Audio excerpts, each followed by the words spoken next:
Welcome back everyone to another episode of Civil Textures. Now I know I've been gone for a month, but it's due to house moving. And because I wanted to be cheap and decided to build my own furniture instead of buying them like a normal person from IKEA. Now I did this because first A, I like building stuff. B, it's cheaper. It's like way cheaper, like 500 quid for all the material versus like 2,000 pounds for paying for the furniture. You see, the choice is like a no-brainer. Now the studio still hasn't finished. The only thing I've done is just paint the walls, and I'm still questioning this dark green, but hopefully it will grow into me. Today we're gonna be doing not a PDS video, not an AutoCAD or drainage or any theory. We're gonna be introducing a new software that Harry from Site3D got in touch with me and asked me if I could do a video on it. Now, it's not the typical where I have the experience in that software and I will be showing you the ins and outs. This one will be learning as we go together. So basically, this will be like, I think, the third time I'll be opening the software and actually going in depth. The first two times were just like open, have a look around, and that was it. What is Site3D? Site3D is a fully featured software product that helps for the engineering design of highways, drainage, residential and commercial. So Site3D, what we're gonna do is we're gonna do the basic simple task of importing a topographical survey with zero level information, so basically it's just text, and then what we're gonna do is convert it to 3D and see what else we find along the way. Now, if you're new to the Civil Texture channel, then I would consider subscribing, because I make weekly, basically that's the goal, of civil engineering tutorials and videos regarding the softwares that we use day to day in the industry and the theory as well, and some other discussions that we're following. I've done an engineering workshop. If I haven't checked that one, check that one out as well. And also we have a website now where you can become a member and ask any questions you have, and not only me but other engineers from the industry can answer these questions for you. Now I'm doing all this so I can give you the answers, kind of thing, because when I started as a civil engineer, I didn't have all the answers. So therefore I just thought maybe I'll share all the answers. And plus, out of a whim, I want to get a YouTube plaque, so you can't blame me for trying. So without further ado, let's begin.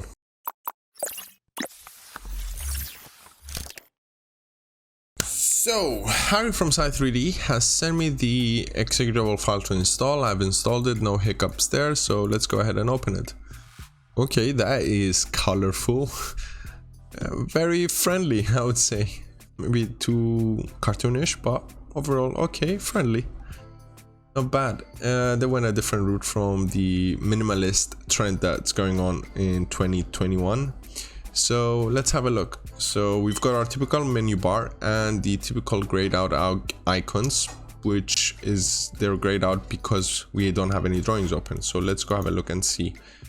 We have file, pull from AutoCAD. We will find out later what this one is, and let's go open. So just before we open our topographical survey and try and convert it into 3D, let's see what other file formats we can open. DXF, SRI, LiDAR, okay, that's good. KML, XML, okay. Ordinance surveys, Site3D projects, and OpenStreetMap. Okay, we've got pretty much everything that you need to work with, like in the current industry. That is good. So let's open topographical survey. Now, this topographical survey has zero values, like zero 3D elements in it. So let's bear that in mind. So we open it. Okay, we've got a gray screen. It automatically, I think, converted everything into, I don't know what color it is, grayish green as well. So what if I want to change that? I suppose it should be, right click. Let me turn on the mouse keyboard tracker. Okay, so right click brings up this menu bar. So let's go to properties. Okay, so we've got the project name. I wish I could define it, but because we opened the drawing, I suppose that's why it added the design, and we're gonna work on that. Backup intervals, country. Okay, so if we're in a different country, we can select the coordinate system, and then when you import the topographical survey, it will import in the correct coordinates. We've got the model that we opened, and colors. Okay, what do we have? High shading, low shading, surface display. Okay, we need to create a surface to do this, but let's say we want all our topographical surveys to be this shade of green. Will that change it? Not yet, I suppose. And we need to click OK. Display. Okay, let's say we want a darkish black, let's say. Yeah, no, too dark, too dark, too dark. Okay, construction lines. Let's make them yellow. Why not? Or actually orange. CTS is orange. Subscribe. We can change the font, but that is not a priority now. So, okay. So, let's see. How are we gonna make this topo 3D? Can we rotate? Okay, the zoom in, zoom out, and pan around are the same pretty much all over every single software. So that is good. They're consistent. They were not awkward and make their own up. So that is good. So let's have a look. We want to create a 3D model, so therefore it needs to be surface. So, oh, there is 2D to 3D. Okay. The model is this. Okay, model information. Oh, we can zoom in this window. That is cool. Okay, it picked up our maximum and minimum as well. That is good. We're not gonna convert now. We're gonna see what else they have. Advanced. Please select useful blocks. Okay, what are these blocks for? Okay, these blocks seems they're all blocks from my drawing. Okay, let's go to the help section. Help section is always good. So convert now, advanced options. Okay. For most typical survey drawings, you will not need to use the advanced options as Site3D tries to choose the best settings automatically. But sometimes you can further improve the result by adjusting the advanced options. Okay. Useful blocks. A block is a drawing. Okay, we know what a block is. As well as point entity features. Site3D uses block insertion points as potential point for assigning a level to Site3D. Okay, so however you may select any of other drawings blocks yourself which you think will be useful for your level assignments. If I'm understanding this correctly, Site3D reads our drawing, picks up the text values, and then sees what block is near the text and decides, oh, we can enable them. If they're blue, they're enabled. Oh, I zoomed out too much. How do I zoom in? I want to zoom out. Zoom out. How do I zoom out? Damn it, I zoomed too much in. Okay. Control, scroll up and down, zooms in and out of all the blocks that have been picked up by Site3D. Oh my god, this is so cool. Maybe you should just have a zoom out, zoom in button. But we can untick all the blocks that we want to use for surveys or not. I think the blue means highlighted. I hope I'm correct. But yeah. So this is a point that is in the survey. So if I click it, it should pick it up and then it will be like, okay, any text near to that point, that is the point where the point was assigned. I hope I didn't say point too many times and confused. So let's get clear. So if you have a text and there's a point next to it, Site3D will read that text and be like, okay, that text is at this point, and it will pick up the block of the point.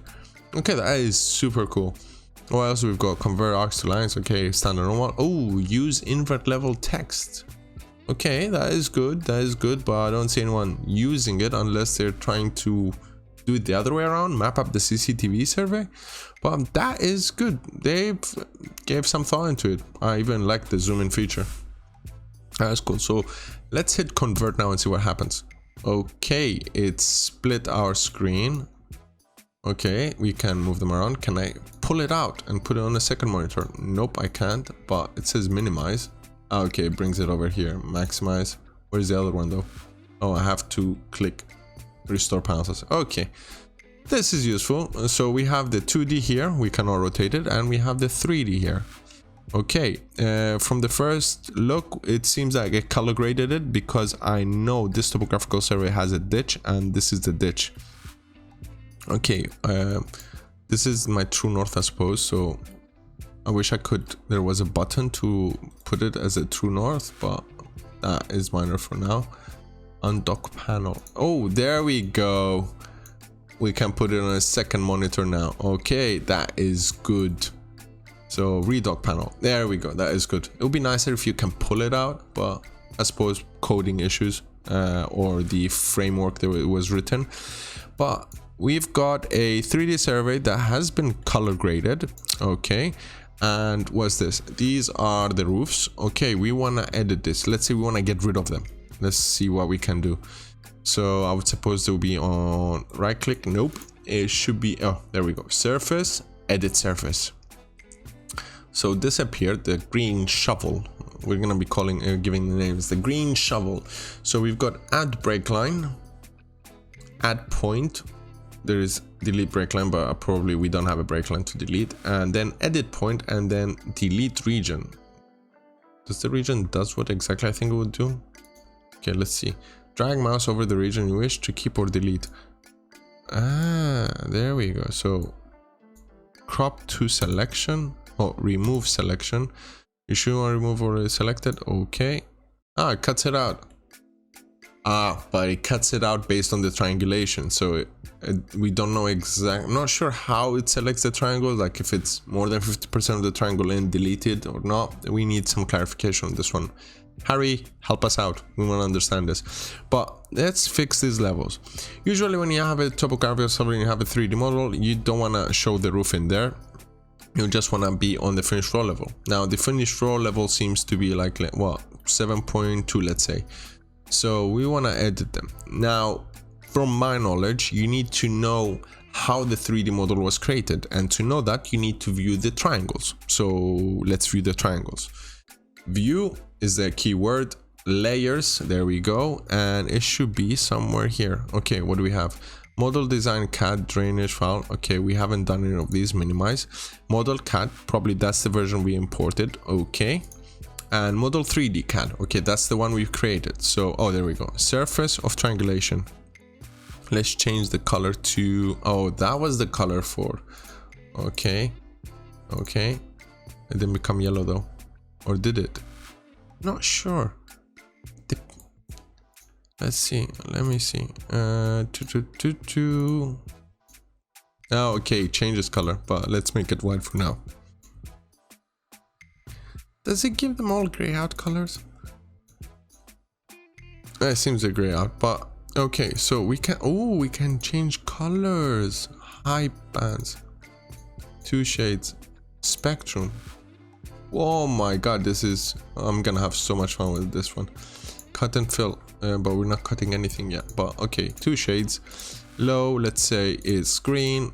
High is orange. Okay, let's see. Okay. Oh,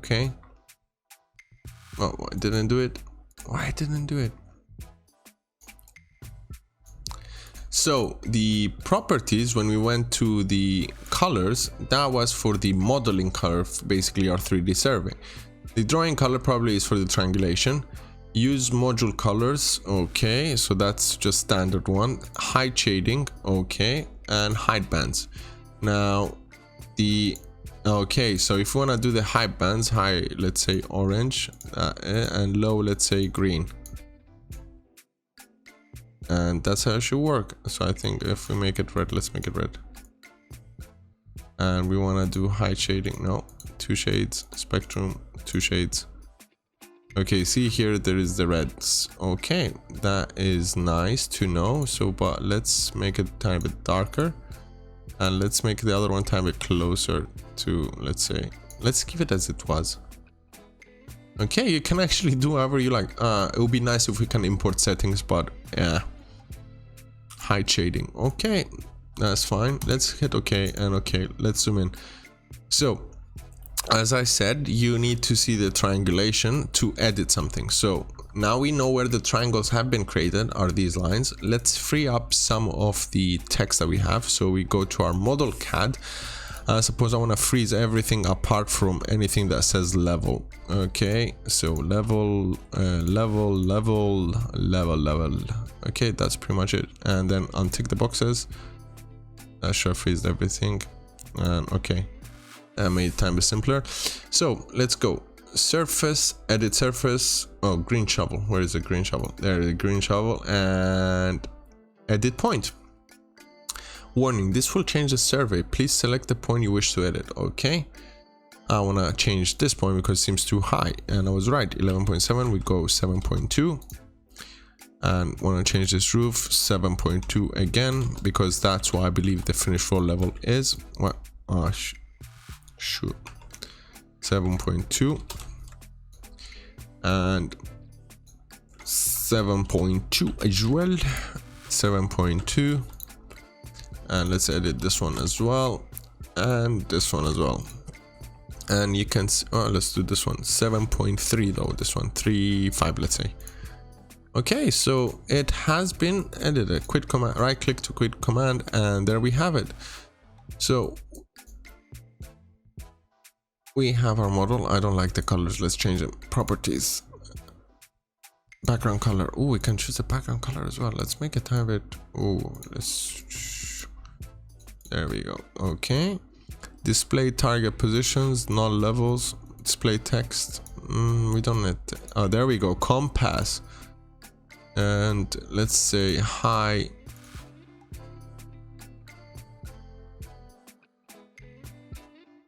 Actually, let's make it orange. And oh, so if we select colors from there, it works better, I suppose. Yeah, there we go. Model color, let's make it yellow. And okay, there we go. That's our compass. So now we know where north is. Okay, so we found many things today. Okay, so probably there is a dip in the ground here. That's why it became time green. Yeah, 6.99. Okay, this is so cool. We can straight away, without even zooming in, oh, there is a dip here, there is a dip there, and that's it. And okay, so we created 3D model. What is this? Oh, we created the color bands as well straight away. How do we move it? Can we move it? No, the hand doesn't move it. Edit. Nope. Find the midpoint. How do you move something in here? I suppose it's not a drawing thing, but more of a like editing and creating. So tools, snap options. I don't want to snap. Units, options. We have other options. Okay, they actually have everything here. Wow. They've broken it down everything, so I wouldn't expect any less. If I expected any less, I wouldn't be creating this video, I suppose. So let's see what else they've got. They've got the green shovel. Okay, what if I want to look at sections? This looks like a section. Simple sectioning tool. Okay. New section. Okay. To design a long section, left click over the plan to insert a new point. Each new point inserted afterwards appended to the end of the section. Okay, at least they have the help command. We will keep them open for now, but let's go. So we want to draw a section from here all the way to here. Okay, I suppose right click, show section. Okay, now we have a third panel. Can we undock this one as well? Yes, we can undock it, but we're not gonna do it. Oh my god. So when I hover my mouse over the line, it shows me where in section we are. Does it do the same here? Oh, it does it the other way around as well. Okay, can we change the section properties? Okay, this is smart. What they've done is they created a new window that is, let's say, live, but this window is not part of the drawing yet. And what you can do is we can select section properties straight away, and you can change the vertical exaggeration. Let's say make it 1, and we can on and off levels. And let's see, display properties as well. Background color, let's make it white so we can stand out. And let's change to, what else? Why everything is like this? I don't understand. So minor color, let's say we want to make it red just so you can stand out. Major color, I don't know, darkish gray. Okay, and I cannot see the text because probably the text is white. I made it, there we go, I made it white. Or maybe the text, is the text actually white? Standard 8, okay. Yeah, the text is white, so we cannot have the white color. Yeah, the text is white, but we can change it to whatever we want. So we can do Arial. Annotation to interval only. Okay, this is cool. It does interval or compact change annotation. Okay, this is so cool. So we've got a lot of things going on. So we can see the line here running and everything. So overall, it is a powerful piece of tool. This is my first impression so far. So overall, I am actually quite impressed. If you know me personally, I'm a big fan of customization, so being able to customize however you like the drawing to that degree, I would say it's great. But it's not like other softwares cannot customize it to that level. But I love the fact that it didn't lag at the moment, but it was just a topographical survey, so we will wait to see when we test it and push it further to the limits. But I suppose this barely scratched the surface. But this was meant to be more of like what is Site3D and just a glimpse. What I'll be doing in the future, it will be learning the software fully on and just bring you proper tutorials like how to do this, how to do that, what's the best way of doing it. But today was just more of a glimpse and going with me in this journey of learning what is Site3D and what a glimpse of what it's capable of. So thank you for watching this video. If you have any feedback, leave them in the comments below. I'm always happy to engage with discussions with any topic regarding engineering you have, and don't forget to subscribe, like and share this video so we can finally grow this community and everyone can help everyone. So I'll see you next time. Stay tuned.